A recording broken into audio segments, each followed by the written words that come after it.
Hello again. हमारा जो next topic after the CRM is customer satisfaction. अब customer तो पता चल गया कि सीआरएम में कस्टमर के साथ रिलेशनशिप बनाना है, अच्छा रिलेशनशिप बनाना है, बेनिफिट्स होते हैं, बहुत सारे काम करने पड़ते हैं सीआरएम में। But the main focus is on customer satisfaction. सबसे पहले पढ़ते हैं कस्टमर कौन कौन से हो सकते हैं और कस्टमर सेटिस्फेक्शन होता क्या है। तो पहले है हमारा topic customers, types of customers. तो इसमें क्या पढ़ना है हमने? टाइप्स ऑफ कस्टमर में 5 तरह के कस्टमर होते हैं किसी भी शॉपिंग के लिए। First is loyal customers, next is discount customers, third is impulsive customers, next is need based customers, last is wandering customers. तो 5 तरह के कस्टमर की कैटेगरी बना दी गई है according to their behaviour in the shopping malls और in the shops. तो इसके बारे में पढ़ते हैं पहले। 5 तरह के कौन कौन से, एक बार आप नाम याद रख लीजिए। Loyal customers, discount customers, impulsive customers, need based customers and last one is wandering customers। ठीक है जी।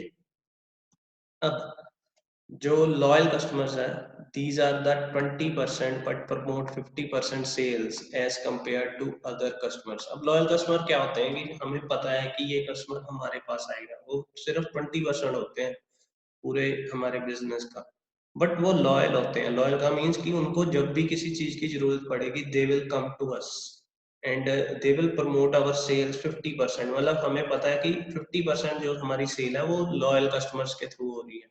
ठीक है जी। And these customers are completely satisfied, they are called completely satisfied customers. उनकी सेटिस्फेक्शन लेवल पूरा होता है तभी उनको लॉयल बोला जाता है। कि वो कोई भी उनको मिलता है तो उनको भी वो बोलते हैं कि जो आप यहाँ से खरीदो और हम जाएंगे तो वहीं से जाएंगे। They are very happy with the company.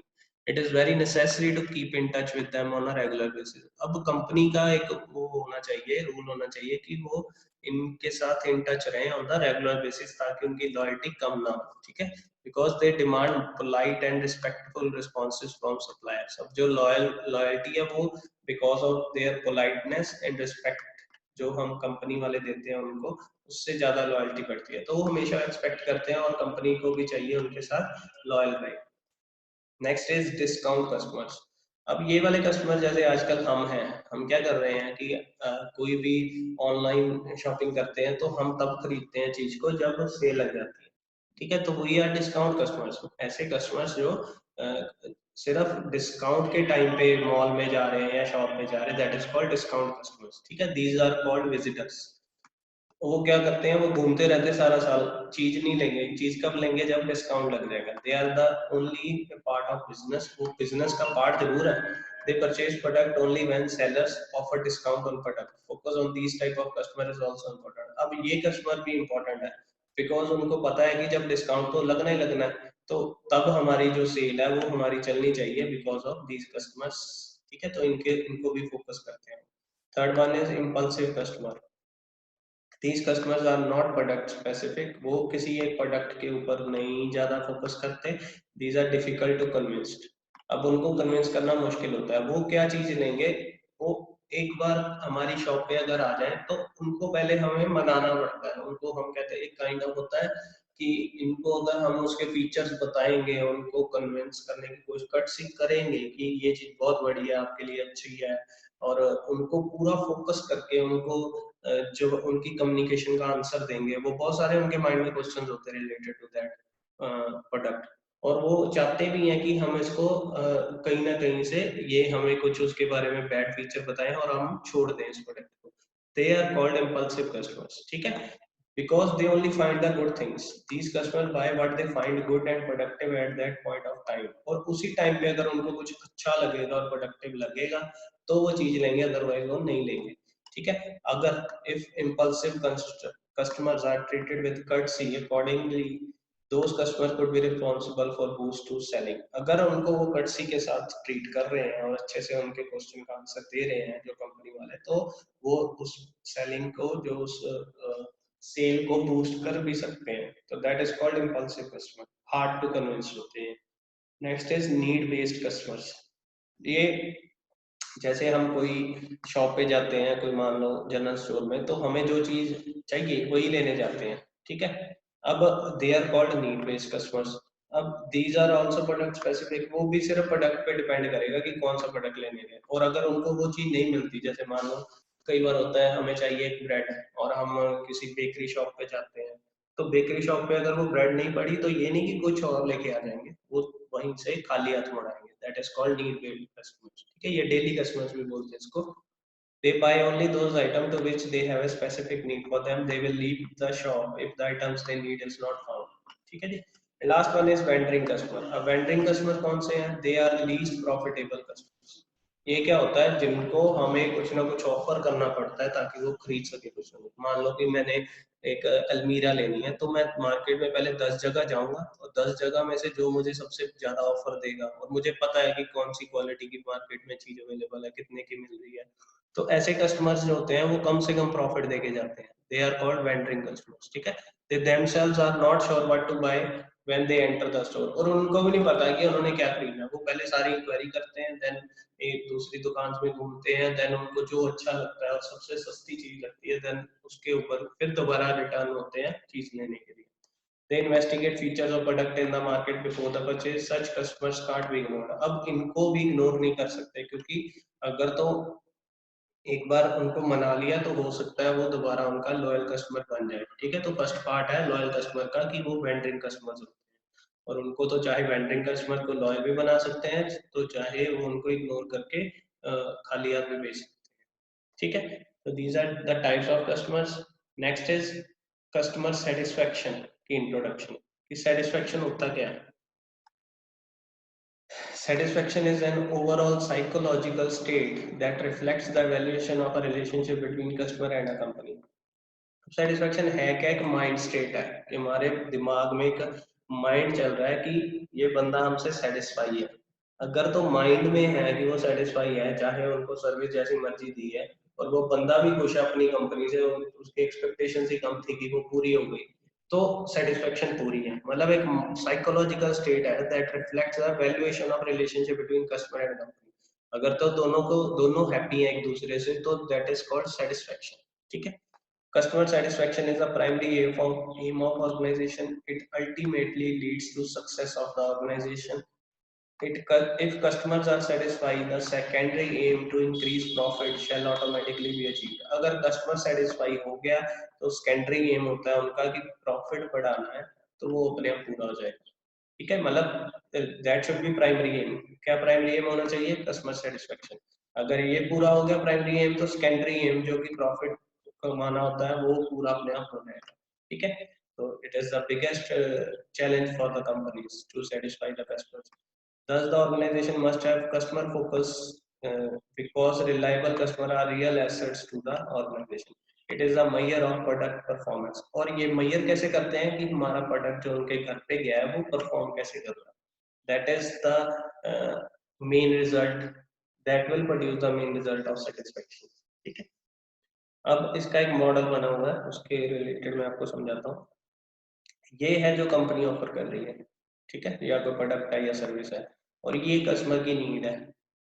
Okay, अब सेटिस्फेक्शन किसको बोलते हैं? कि ये वाला प्रोडक्ट और ये प्रोडक्ट जब मिक्स हो जाएगा, मतलब वो उनसे खुश हो जाएगा और उनको एक्सेप्ट कर लिया उस पार्ट को, तो that is called customer satisfaction. बाकी नीड्स नॉट फुलफिल्ड।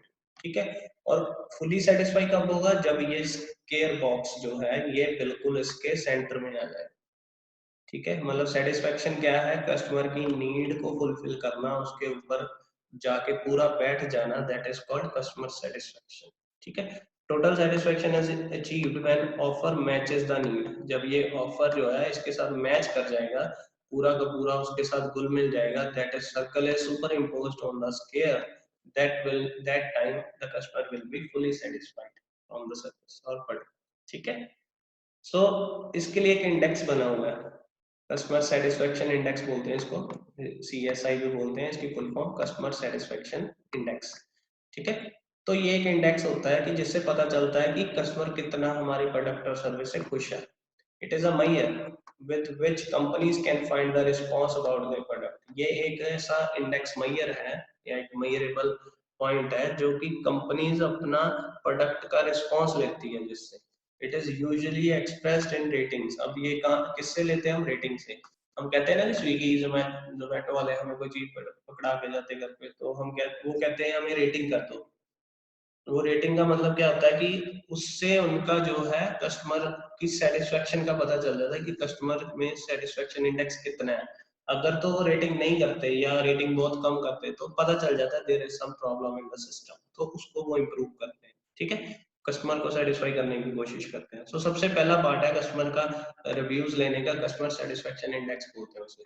ठीक है, customer express their satisfaction in many ways. अब इसके लिए बहुत सारी ऑप्शंस हो सकती है कि कैसे उनका जो है वो मेजर करना है कि कस्टमर सेटिस्फाई है या नहीं है। सबसे पहले न्यूमेरिकल स्कोर्स होते हैं कि हम 1 से 10 तक रेटिंग कर दो, या स्टार्स होते हैं जैसे अभी मैंने बताया जोमेटो स्विगी वाले स्टार्स यूज करते हैं कि 5 स्टार होते हैं फॉर एक्सीलेंट, 4 स्टार होते हैं फॉर वेरी गुड, 3 स्टार होते हैं फॉर गुड, 2 स्टार होते हैं फॉर एवरेज एंड 1 स्टार होता है फॉर पुअर। ठीक है, तो अकॉर्डिंग टू स्टार वो इनसे पता कर लेते हैं कि कितना कस्टमर सेटिस्फाई है। या एक फीडबैक पेपर देते हैं, कई मॉल में जाते हैं हम, वहां पे एक विजिटर बुक होती है, फीडबैक बुक होती है, जिससे वो कुछ मल्टीपल टाइप क्वेश्चंस होते हैं वो टिक करने होते हैं हमने कि ये वाली चीज कैसे है, नेक्स्ट चीज कैसे है, तो उसको भी कस्टमर सेटिस्फेक्शन इंडेक्स के लिए हम यूज करते हैं। ठीक है, once the respondent has been given the anchors of the scale, अगर एक बार वो आंसर दे दे अपने, तो फिर कंपनी के ऊपर है वो उस नंबर्स जो उन्होंने दिए हैं उससे कैसे उसको मेजर करना है। ठीक है, उन्होंने अपना एक स्केल बनाया होता है कि अगर इतने नंबर मिल गए तो ये इसके आंसर विल बी दिस, अगर ये मिल गया तो आंसर विल बी दिस, तो यहाँ से वो पता कर लेते हैं कि कस्टमर कितना सेटिस्फाई है या नहीं। ठीक है, ये है उसका एक डायग्राम जिसमें ये पता कर सकते हैं कि कस्टमर वापस आएगा या नहीं आएगा। ठीक है, और ये कहाँ से पता चलता है? कस्टमर सेटिस्फेक्शन इंडेक्स से, उनकी रेटिंग से। अगर तो पुअर है, अगर तो वो हर कस्टमर जो है वो पुअर रेटिंग दे रहा है, तो हमारा 0% चांस है कि वो वापस आएगा। ठीक है, रिटेंशन विल बी 0%। अगर वो फेयर सेटिस्फेक्शन रिव्यूज दे रहा है या फीडबैक दे रहा है, तो there will be less chance. ठीक है, but not zero, less chance will be there कि वो वापस आएगा। अगर तो वो कह रहा है कि गुड है, कि सारा जो फीडबैक है दैट इज गुड, तो और बढ़ गई रिटेंशन के चांसेस। अगर वो एक्सीलेंट कह रहा है तो ऐसे एक्सपोनेंशियली ग्रोथ कर रहा है कि वो वापस आएगा। और ये जोन जो है 90 से 100 का, that is called zone of loyalty. इस जोन पे आके वो 100% सेटिस्फाई होते हैं और वो हमेशा आपसे ही सामान लेंगे या कंपनी से ही प्रोडक्ट अवेल करेंगे जब वो लॉयल्टी जोन में आ जाएंगे। ठीक है, अगर वो इस जोन में है जो कि 40 से लेके 80 90 तक जा रहा है, ये जोन ऑफ इनडिफरेंस, मतलब इसमें वो आपके आपकी कंपनी से स्विच ऑफ भी कर सकते हैं और आपकी कंपनी में वापस आ भी सकते हैं। मतलब उनको अगर कोई अच्छे से उससे भी अच्छा कोई ऑफर प्रोवाइड करेगा या उससे भी अच्छा सीआरएम बिहेवियर देगा तो वो शिफ्ट करेंगे, अदरवाइज वो आपके पास रहेंगे। ठीक है, और ये जो जोन है ये जोन ऑफ डिफ्लेक्शन होता है, मतलब ये जोन में कोई पक्का नहीं होता कि बंदा आना है या नहीं आना है। ठीक है, 0 से 40 तक। ठीक है, डिफ्लेक्ट करेगा कि नहीं करेगा आई डोंट नो। तो वो होते हैं 3 तरह के जोन होते हैं, और ये कस्टमर सेटिस्फेक्शन इंडेक्स बनाते हैं हम थ्रू द स्केल कि कितने उनको नंबर मिले उसके अकॉर्डिंगली एक एवरेज निकालते हैं। ठीक है, तो अब कस्टमर एक्सपेक्ट क्या करता है? नेक्स्ट है कस्टमर सेटिस्फेक्शन कब पूरी होगी? जब कस्टमर की एक्सपेक्टेशंस पूरी होंगी। अब ये टॉपिक आ गया कि कस्टमर की एक्सपेक्टेशंस होती क्या है कंपनी से। A business should fulfill its customers expectation by every means। अब कस्टमर की एक्सपेक्टेशंस पूरी कर दो तो सेटिस्फाई हो गया, सेटिस्फाई हो गया तो सीआरएम का काम हो गया। If an organization cannot meet its customers expectations, it will fail। जो कंपनी अपने कस्टमर को एक्सपेक्टेशन को फुलफिल नहीं कर पाती वो फेल हो जाती है।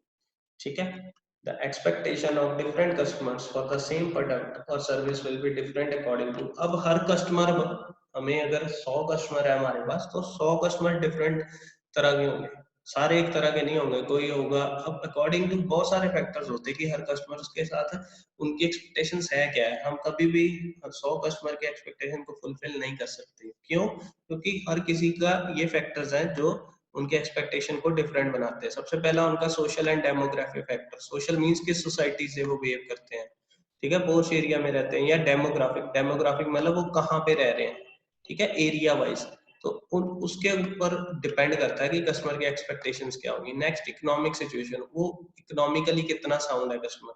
अगर तो वो बहुत ज्यादा क्या कहते हैं रिच कम्युनिटी से आ रहा है तो उसकी एक्सपेक्टेशन बहुत हाई होगी फ्रॉम द प्रोडक्ट। ठीक है, अगर वो मिडिल क्लास फैमिली से आ रहा है तो उसकी एक्सपेक्टेशन अपने अकॉर्डिंगली होगी। अगर वो पुअर फैमिली से आ रहा है तो उसकी एक्सपेक्टेशन और भी कम हो सकती है।